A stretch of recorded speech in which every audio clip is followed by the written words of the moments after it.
I won.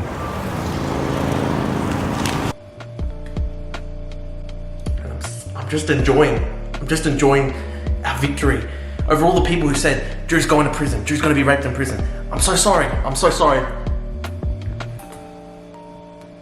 To all the shills, I'm so sorry. 싹식시 찐땡.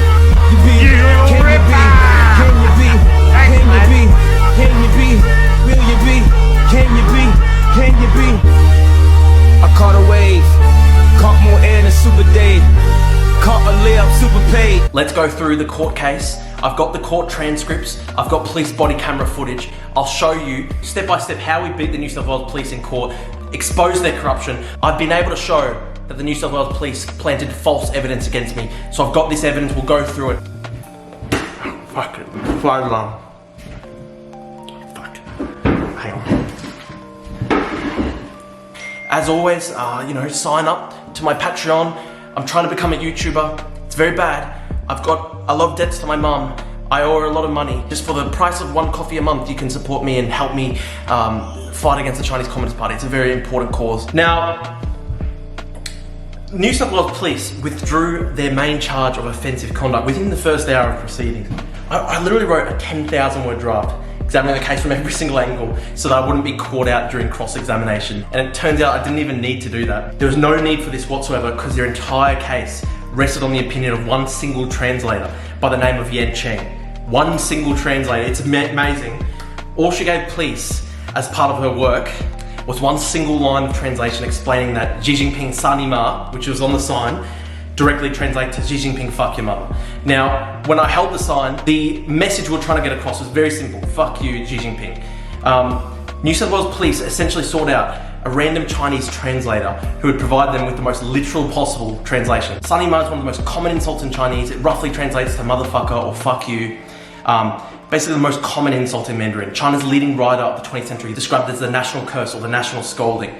World-leading sinologist Jeremy Barmay actually swooped in. He prepared a short brief for my legal team, exploring the history of the term. Quote, in fact, for well over a decade, the expression Sani Ma has been a common term of humorous mockery, with virtually no rhetorical power at all. This has particularly been the case since the artist dissident Ai Weiwei popularized Sani Ma, literally grass mud horse, a term that is depicted as an alpaca, humorous homophone for Sani Ma. The characters for Sani Ma in Chinese, which roughly translates to fuck you, the characters can also be translated as grass mud horse, alpaca. So of course, I bring small stuffed alpaca to sit with me during the trial. Was there every day. I was wearing the special alpaca socks as well. Nobody on the prosecution team understood the reference because New South Wales Police and their official translator were trying to argue that my sign expressed a literal desire to fornicate with Xi Jinping or his mother or both. I mean, it's insane. You could almost hear the crackle and hiss of fire representing our taxpayer dollars going up in smoke in that courtroom. Thankfully, their idiocy was exposed within about 10 minutes of cross-examination. I've got the transcripts of that cross-examination. Tony Morris, KC, swooped in, one of the best barristers in Australia, one of the greatest men I've ever met. And I've got the official exchange. It's actually amazing. I've got to actually read it out because it's so funny. People in the back of the courtroom were actually laughing their heads off because everyone who came to watch the trial, they were Chinese Australian supporters of mine.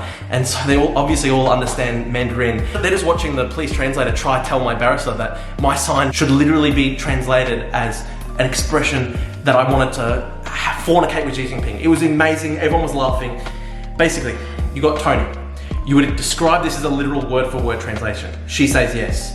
And there's no other possible translation, he says. She says no. Morris, he responds, you would understand that in the process of translation, a literal word-for-word translation can sometimes miss key cultural context. Do you accept this proposition? She says, no, I reject that.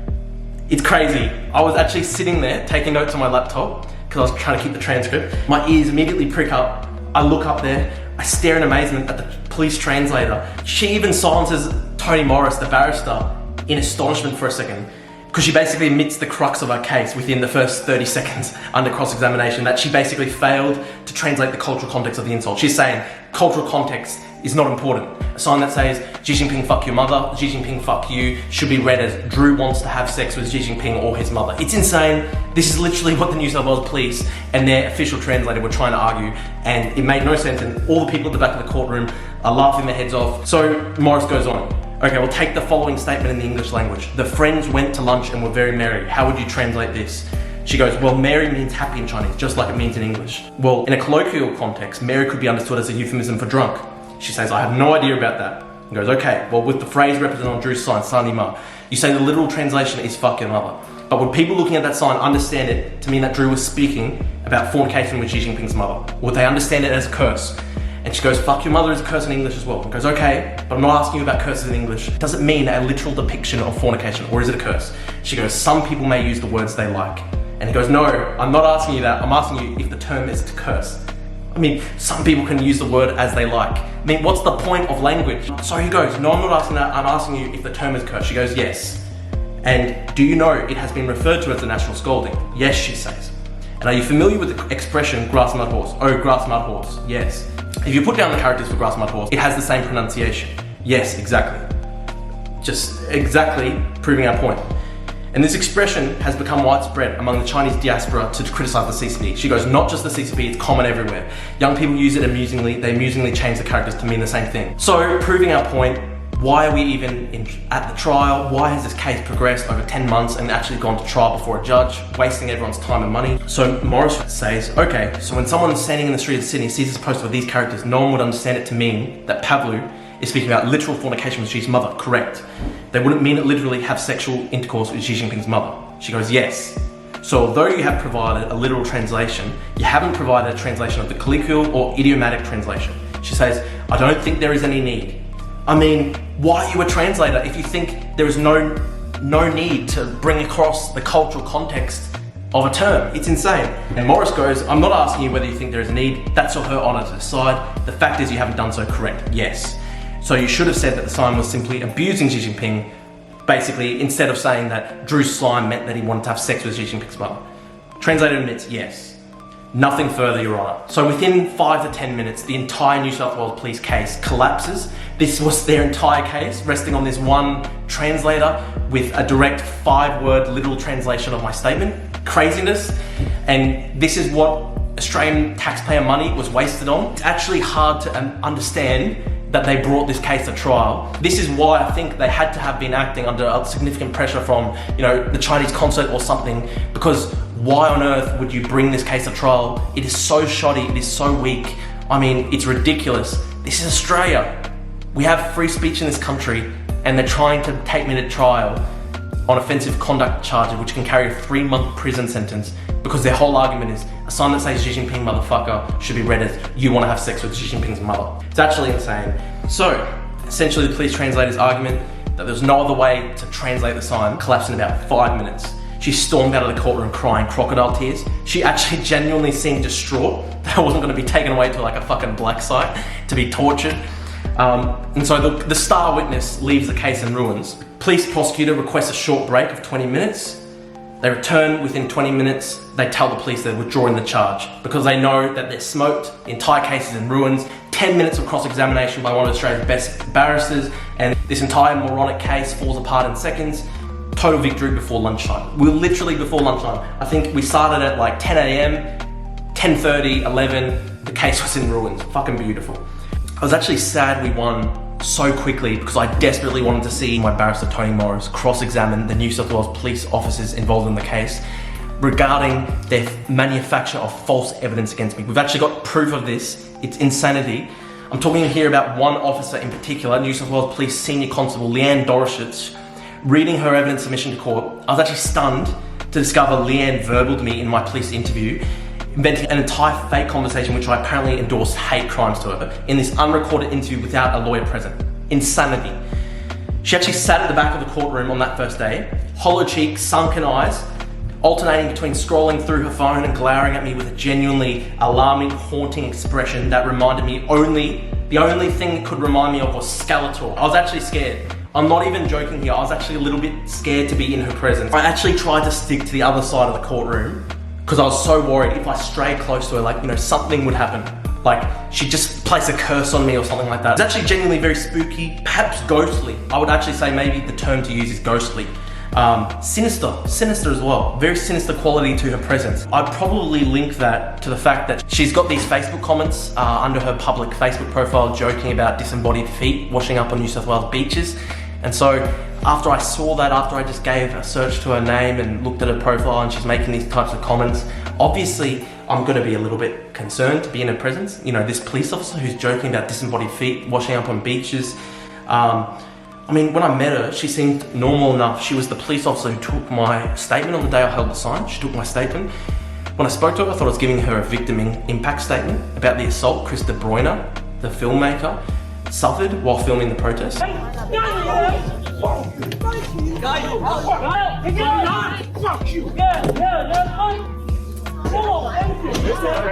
So I thought, I'm actually giving a victim impact statement here. So I obviously have no lawyer present. It's an unrecorded interview. She didn't give me a legal caution. I didn't even know that I was under suspicion, and she was polite. So for some reason, I thought I could trust her. Like an idiot, like absolutely so naive. Honestly, I have to tell you kids, if you get arrested for anything, don't fucking say anything. I was actually an idiot. I was naive. I was thinking, well, if I'm respectful, the New South Wales Police will treat me right. Fuck, big mistake, big mistake. I actually trusted the New South Wales Police. What an idiot. Probably one of the stupidest things I've ever done. It's very hard for me to admit that I'm stupid. You know, I typically like to think that I'm a very smart bloke, but I was fucking stupid that day when I trusted the New South Wales Police and talked to them without a lawyer present, without it being recorded. Fucking dumb. I just couldn't conceive of the idea that someone being nice to me would then turn around and literally manufacture police evidence against me to try to present me as a violent racist. So she writes in her evidence submission, and I'm actually quoting her straight up. Whilst Drew was providing details about the protest, I observed that he betrayed little respect for multicultural Australians. Drew Pavlu said to me, "They come to our country and don't even try to fit into our culture, mate." Dorosic alleges she then jumped in to offer an eloquent defense of multiculturalism in the face of Drew's evil racism. She apparently says, "You realize that Australia is a multicultural society and we should be accepting of all cultures, as that is what makes Australia what it is." And she then says I laughed in her face like some kind of evil supervillain, just admitting my evil racism. This is actually the New South Wales Police verbaling me straight up. I couldn't even believe it when I read it. It's just horrifying. Conversating didn't even take place, it just completely made up. That entire exchange was made up. Those entire quotes were completely invented. I mean, straight away, when you have a New South Wales police officer supposedly passionately defending the value of multiculturalism, all the horrible deaths in custody of Indigenous Australians that they've watched over. I mean, this is a terribly racist police force, and suddenly Leanne Dorshitz flies in and, "No, I love multiculturalism," she says. Of course. It's actually pretty funny that she gives herself this kind of starring role in this made-up conversation to make herself look good, like to her superiors, going, and then I jumped in to stop him from his racism. I jumped in, and then I told him, "Mr. Pavlu, we won't stand for the likes of your racism here." And everybody stood up and everyone clapped. I mean, this is what we're dealing with. Mr. Simpson, your silence will only incriminate you further. No, Mr. Simpson, don't take your anger out on me. Get back, get back.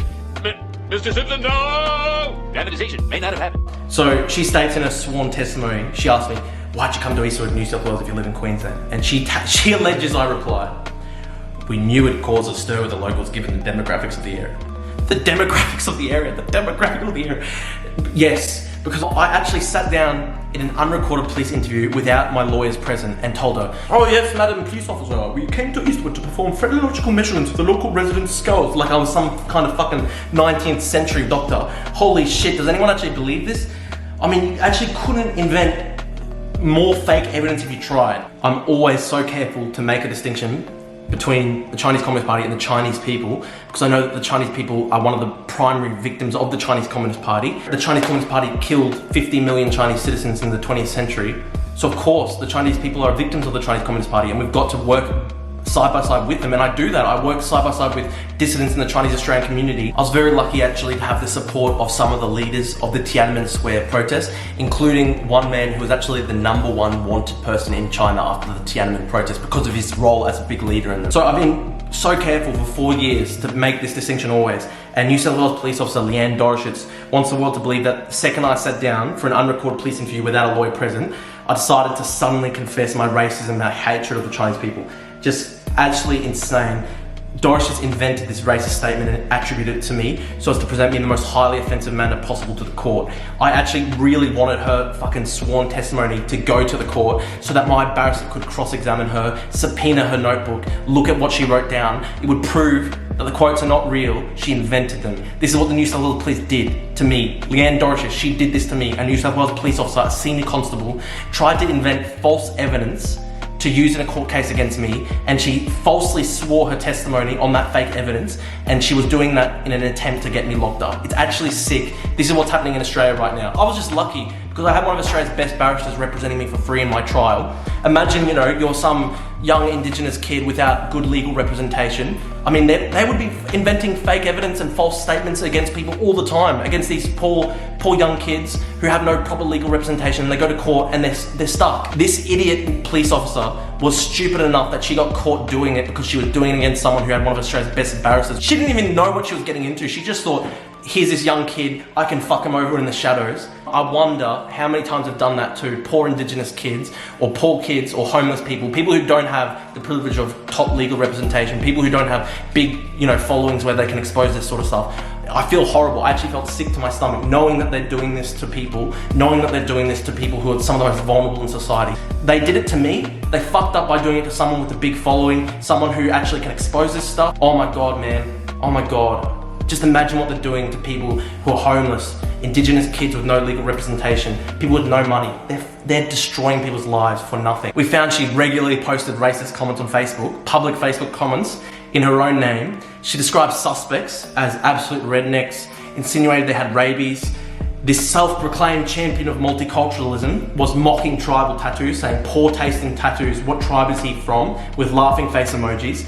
So she probably thought she got away with it because she didn't have to sit under the glare of cross-examination, but I'm exposing it here. I'm exposing it here. So trial should have ended then and there when the police withdrew the charge for offensive conduct. Somehow it actually went on. The prosecutor desperately was trying to salvage something for the police by trying to convict me on a charge related to failure to follow a move-on direction, which is a $200 fine. A summary offence. It doesn't even result in a criminal conviction. So other offence, offensive conduct, that can be a 3-month prison sentence. That's a criminal conviction. That goes on your record.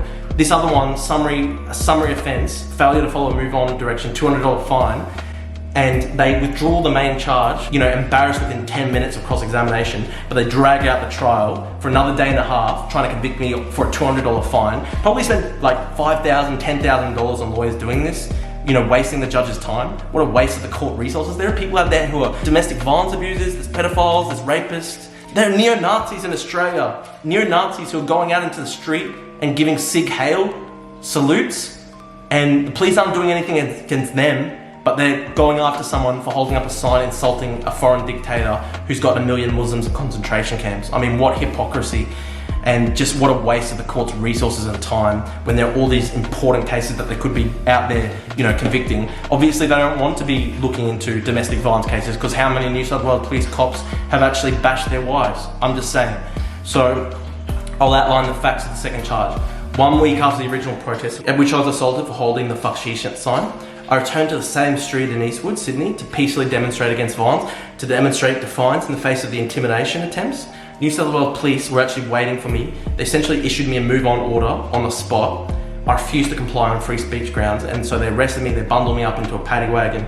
So let's look at the footage. It's me just, you know, peacefully chanting a couple slogans. Free Tibet! Free Tibet! Free Tibet! Free Tibet! Free Tibet! Free the Uyghurs! Free the Uyghurs! No one in their right mind could think this peaceful protest constitutes, you know, a threat to public safety. No one could think that. No one could look at, you know, a small protest, some guy holding up a sign saying "Free Tibet," and think, oh my God, this represents a violent threat to society, this could be a riot. It actually appears that the New South Wales Police were waiting for me and they were going to issue me a move-on order on the spot regardless of what I did, which is actually illegal according to the legislation. You've got the body camera footage where it seems that they're laughing about, oh, you can give him the good news when he rocks up. He'll be in any way with it, as per his supervisory duties. I imagine we'll just do it then. You know, just wish him the good news when he comes in. Thanks, mate. Take it easy. Safe travels. Bye. I mean, you've actually got, from the police body camera footage, they're reading out, oh, his sign reads "Free Tibet." You know, they're trying very hard to understand this stuff, they actually have no clue about it. You know, some guy was holding up a sign saying Xi Jinping get in the toilet, and they're just going, oh, what does that mean? Man, oh, something to do with poo? It says free to, old mate's got a sign, it says free to let. Drop the Z. Okay. It's got a picture of a poo. What's he saying? Drop the what? Drop the Z, the poo, in the toilet on the back of it. Sadly, very, very low level of intelligence with New South Wales Police. So they immediately pulled me to the side to give me, you know, court papers for their court appearance regarding my fuck Xi Jinping sign. And then after, you hear them confused. You didn't move him on, did you? And then they go, oh, and they're all confused. Someone's supposed to move me on.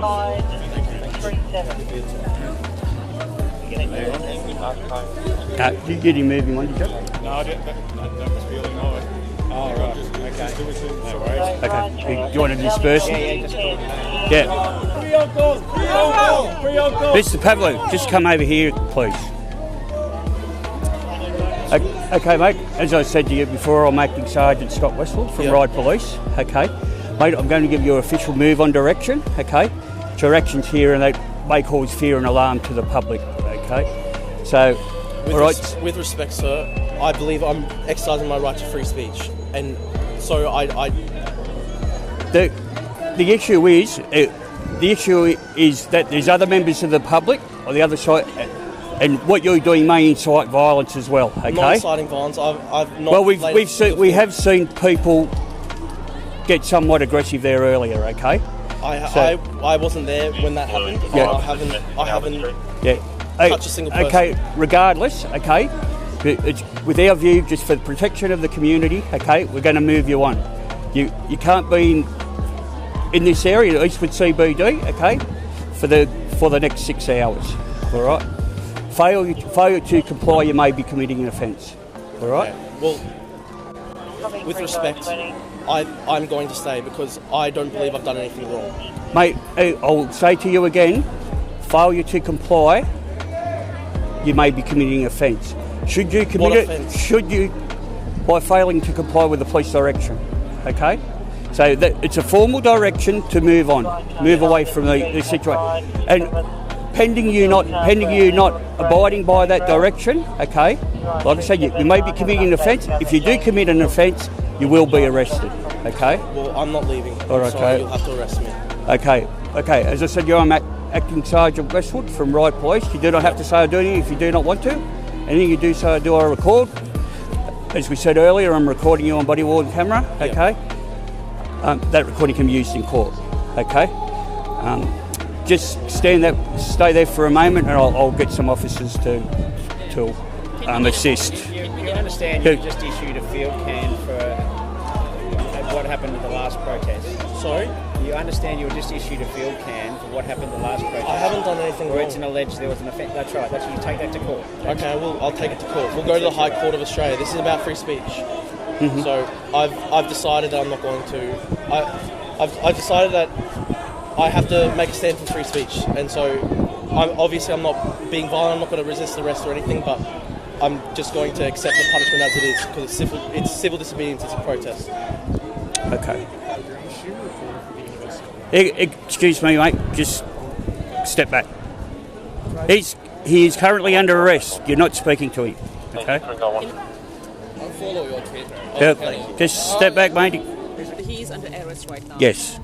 And what is the reason? I just need to make it. Just step back, please. Keep going, or you will be under arrest for hindering police.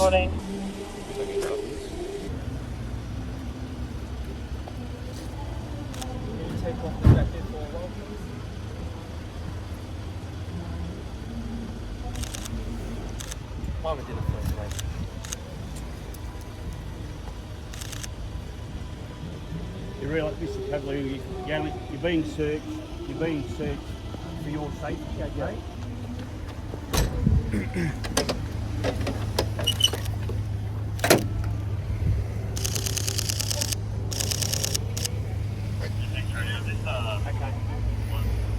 Police prosecutor interestingly, actually admitted I was very polite to the police arresting me. It's basically the first time in my life where I was not a smartass and not doing anything annoying, not doing anything wrong. The police evidence was actually excruciatingly weak under Tony's cross-examination. So I can again read out the court transcripts. Morris, did you hear Drew yell anything provocative on the night of May 7th? Sergeant Scott Westwood, here's the bloke, very smart guy. No, but he yelled and I heard him yell free Tibet.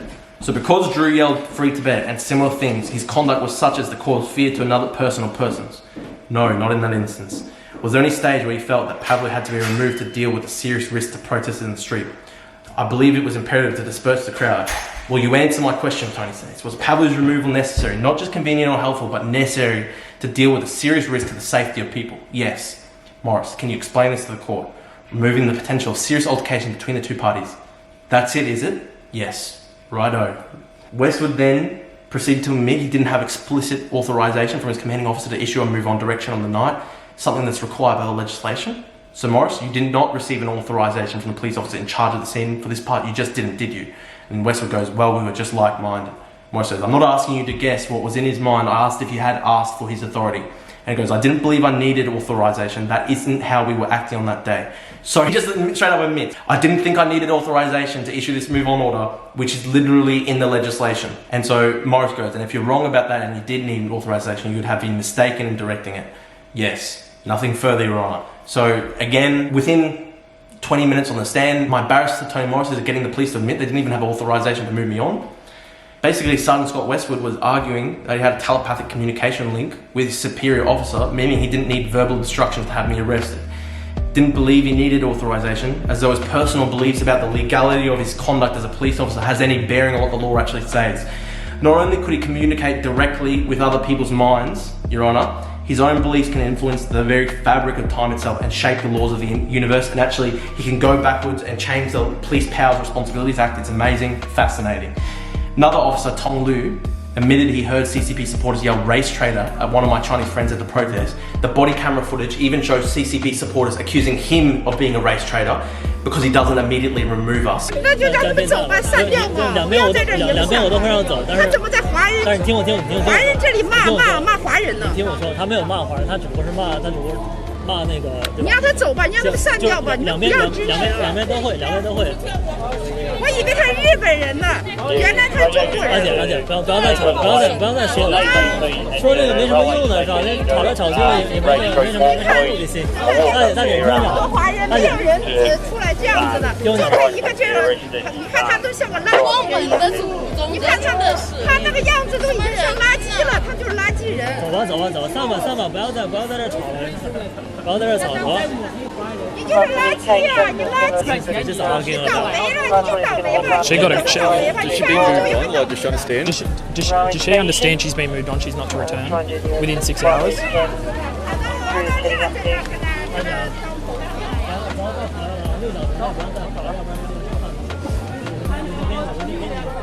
看他喊我都不能喊了，我没打他都不错了。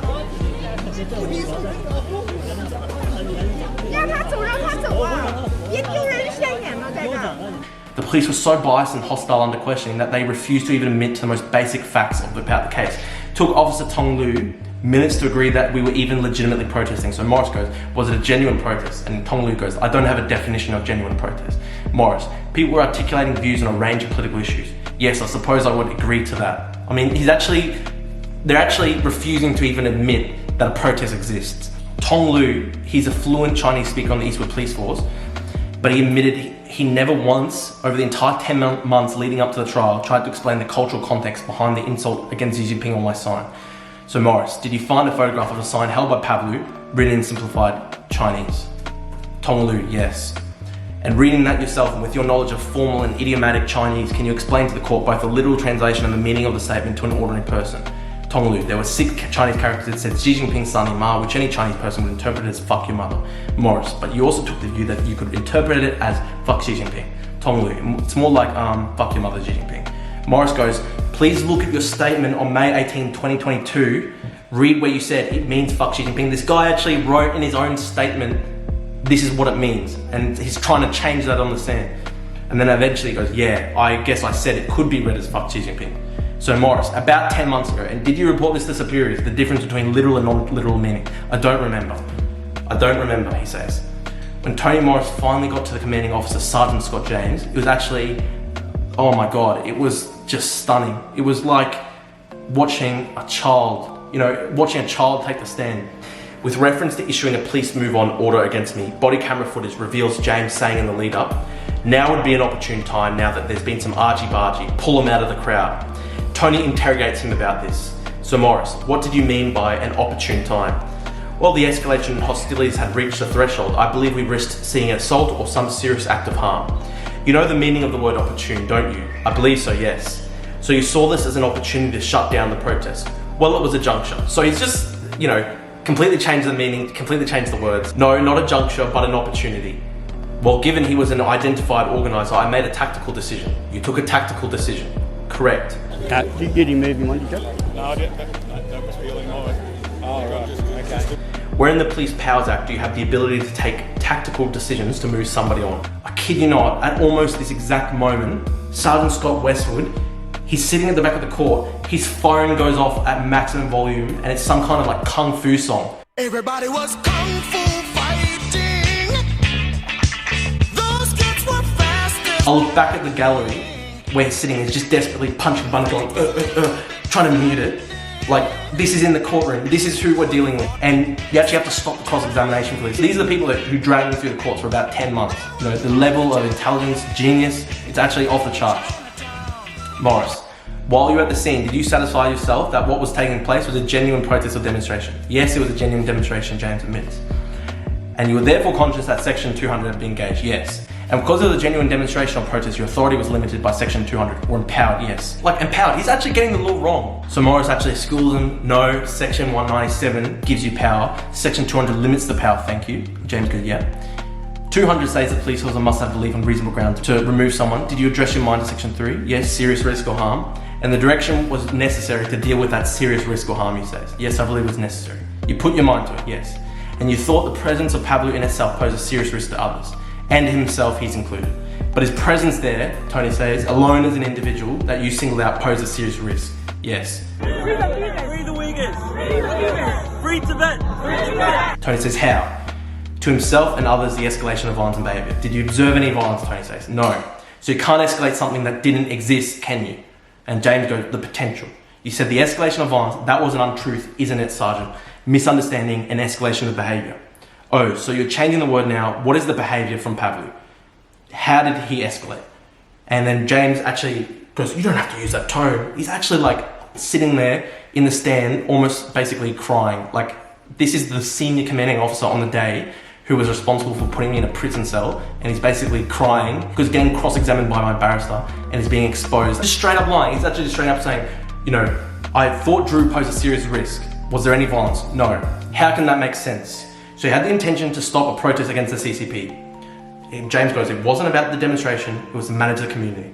And so Morris says, if the Consulate General were to send in operatives hypothetically to raise the tension in the crowd and threaten people, that suddenly succeeds in destroying a public protest, does it? And James is just silent. And Morris repeats, does it? And James says, how do you want me to answer? Morris, just with the truth. On your analysis, if the CCP through the Consulate General sends in people to stir up dissent and cause harassment, to threaten violence, or to commit violence, then your position is simple, that peaceful demonstrators get moved on. They succeed in stopping a protest. My client's right to freedom of speech is obliterated if the CCP were to hypothetically send people to destroy a protest. This is true.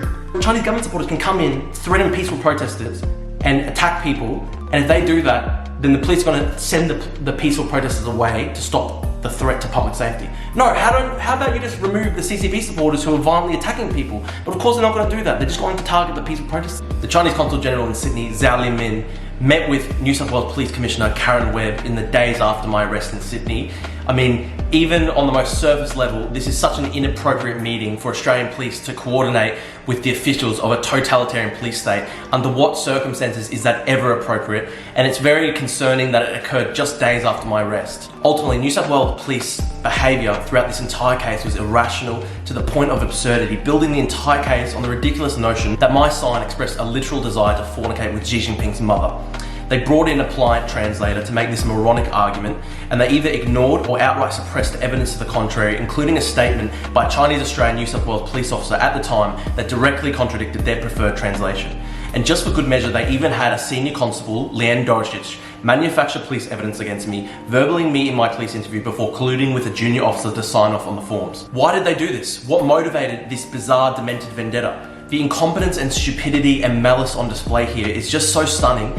To me, it indicates that there is much more to the story than we currently know. Perhaps the Sydney Chinese consulate pressured the New South Wales state government to crack down on our protests, and fearing a diplomatic incident, the New South Wales state government forced the New South Wales Police to go ahead with the case no matter what. Perhaps United Front-linked groups in the area coordinated a series of complaints against us, pressuring the New South Wales Police to go hard with the case. The fact they literally manufactured evidence against me indicates a level of desperation to their case that would indicate they were operating under tremendous pressure. We already know there's a big online campaign involving bots to have me charged and brought to court in New South Wales for this incident.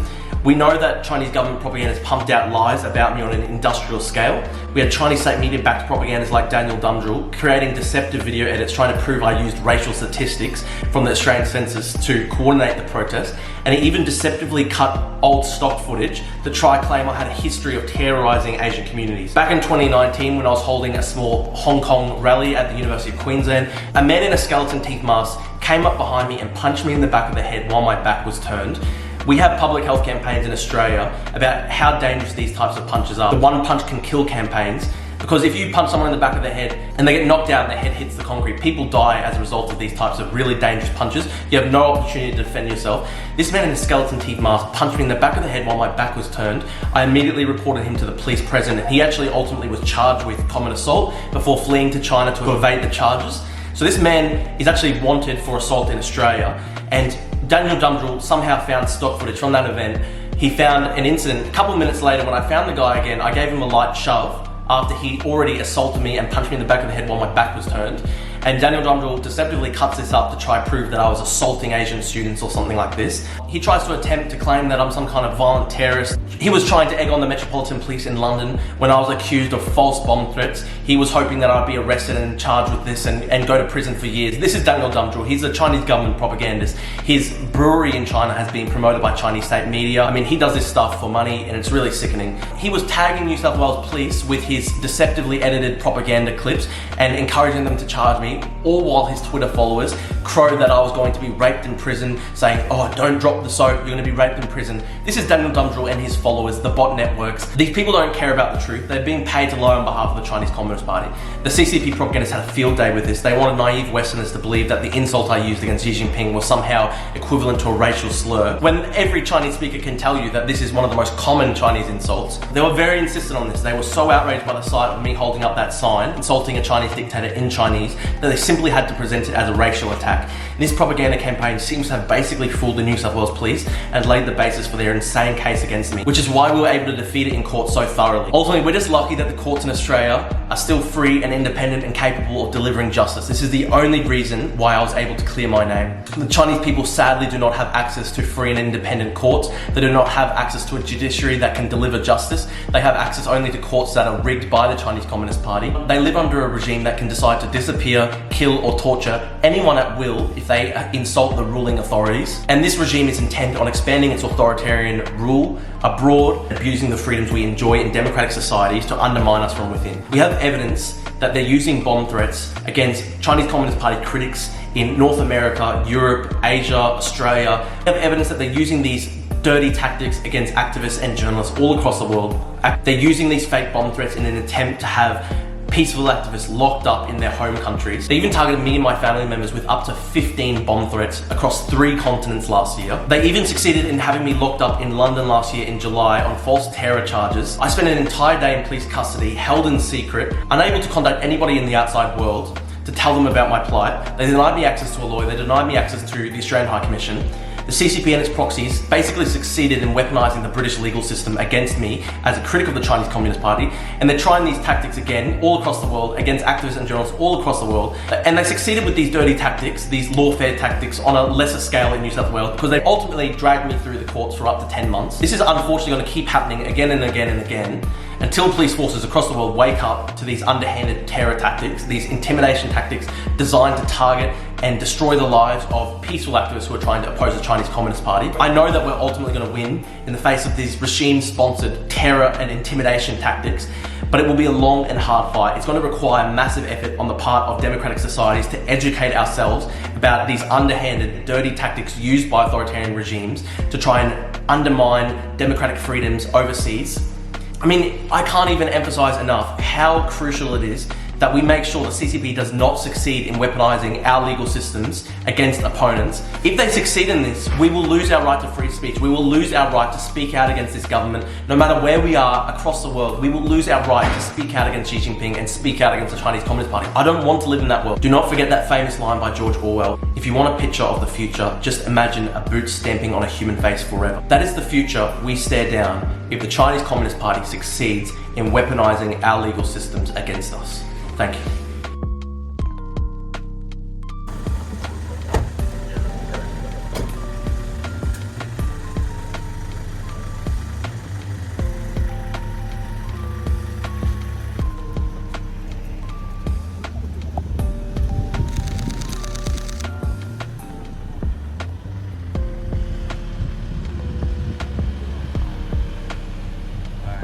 I just got out of the jail cell, 5 hours.